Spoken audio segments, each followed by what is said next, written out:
Trade talks between Washington and Ottawa have officially collapsed. Well, this is what we have been hearing, and the fallout is already here. 50% tariffs on billions of dollars of Canadian goods kicked in this weekend. Canada is promising to hit back dollar for dollar starting September 8th.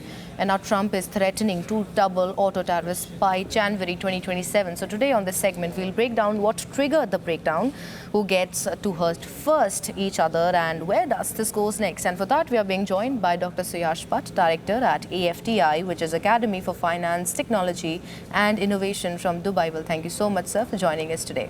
Dr. Bhatt, Prime Minister Khane's government has vowed dollar for dollar retaliation starting 8th of September. So what specific sectors or products do you expect Canada to target? And is there a risk this becomes an escalating spiral rather than a one-time response? So these negotiations are basically to bring down tariff, which was levied by the administration of 25%. To 15%. So currently Canada, anything that is exported from Canada attracts 25% tariff. And they are completely integrated with the manufacturing sector in US. So whether you talk about automobile, you talk about minerals, you talk about oil and gas or energy, all of this is highly, integrated with the US economy. So while these negotiations were going on to bring down tariff from 25% to 15%, some of the major, bottlenecks that they faced were related to the culture, the French culture, where the Quebec province.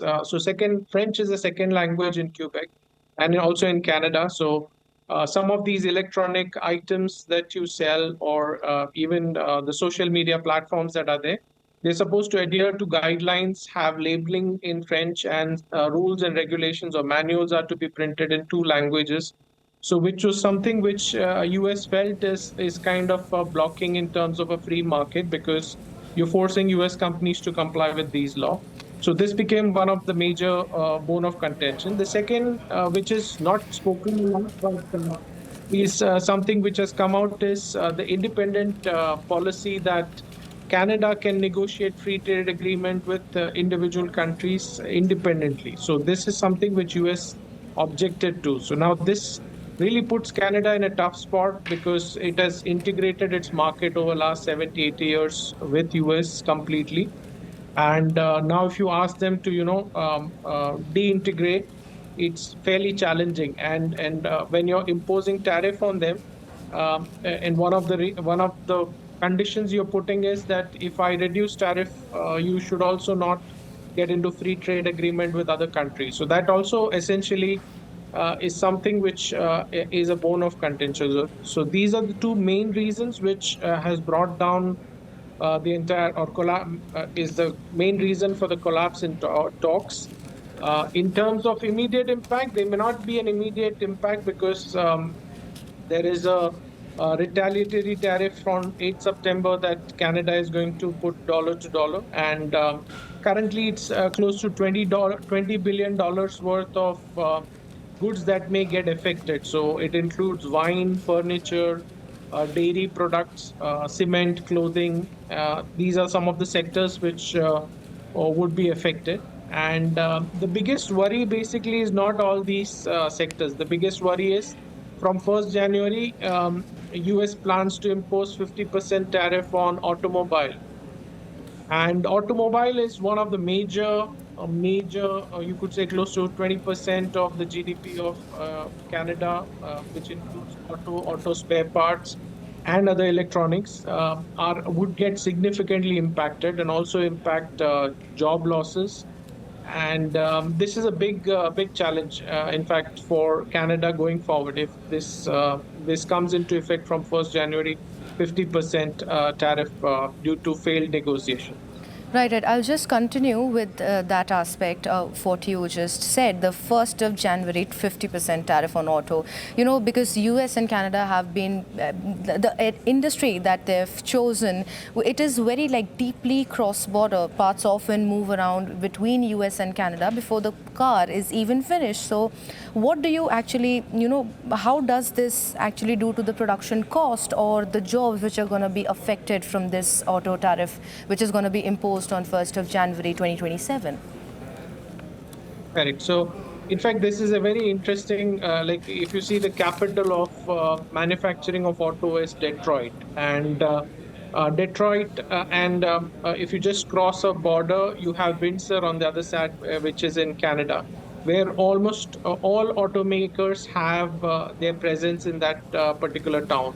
And you would find that, as you rightly said, that if there is, say, a Ford F-150 Raptor to be made, some parts are assembled in Detroit, then the car goes to Windsor. It would the remaining parts would get assembled there, and then the car comes back. So it's a very porous border in terms of manufacturing, because it's a highly integrated manufacturing setup which was created. And now, when you trying to impose 50% tariff on these automobile companies, and by the way, steel companies and aluminum, which is also 10% of Canada's GDP in terms of export, are already being taxed. So even they would come under 50% tariff. So all in all, I think it would have a significant impact on the Canadian economy. In fact, during the trade talk, there was also one offer given by Canada, knowing that US is trying to say that if you get access to my market, you need to pay for that. So just as a kind of reciprocity, they wanted to relax and accept certain tariff that they wanted to US wanted to levy, and Canada in fact agreed to that. But the main contention is still related to culture, that is a French language, and it's related to the sovereignty of the country in terms of not being able to independently negotiate free trade agreement with other countries. Because if you see geographically, the South Korean companies, European companies, the Japanese companies, in fact, most of them have a manufacturing base in Canada, because they take advantage of the cheap labor there, and basically export their completely built cars in US. So going forward, both sides would get affected. More so Canada, because it highly depends, close to $1 trillion worth of export of Canada. 75% of it is sent to US. So they would be impacted dramatically going forward. Right, Doctor, but I hear you. Actually, I'll just quote here what Prime Minister Mark Carney said. He said that the US asked too much, and they've offered too little, and, accused the administration of using economic integration as a weapon. So from what you understand, or what was actually on the table that made Canada walk away from that agreement or the negotiations that were supposed to happen? Right. So as I mentioned, so it is fair that if you are US and you are asking that I have a market, and if you want to access the market, I would charge some premium to you. So if you look at tariff from that perspective, maybe when you're negotiating, you can consider this as a fair point, and you don't mind paying, say, 15% tariff, if this is what is agreed between the two countries.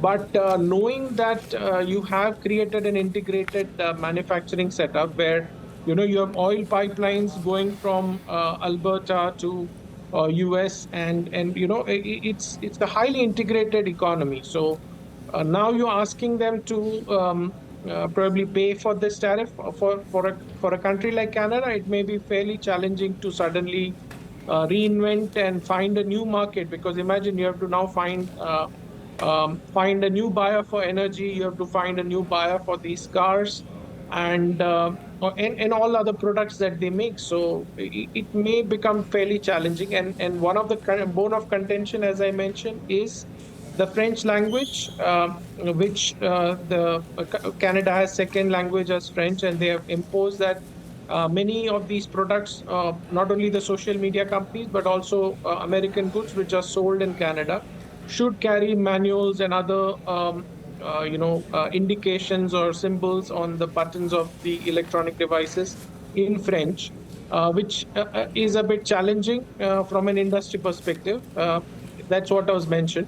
And the second, point of contention is that if you sign, if all goes well and they agree to, US agrees to levy 15% tariff and the trade deal goes through, Canada won't have a choice to independently go and negotiate its trade deal with other countries. So they would have to take an approval from, US and do that. So this again is a bone of contention because you're basically giving away your sovereign right to negotiate deals with other countries. So this is something which probably is the deal breaker. But I think still there is time till 1st January when the 50% tariff may come into picture, and probably there may be backroom talks which may happen. And I'm hopeful, things will get sorted out. Otherwise, it's going to be very tough for Canada to deal with the outcome if 50% comes into picture as a tariff on them.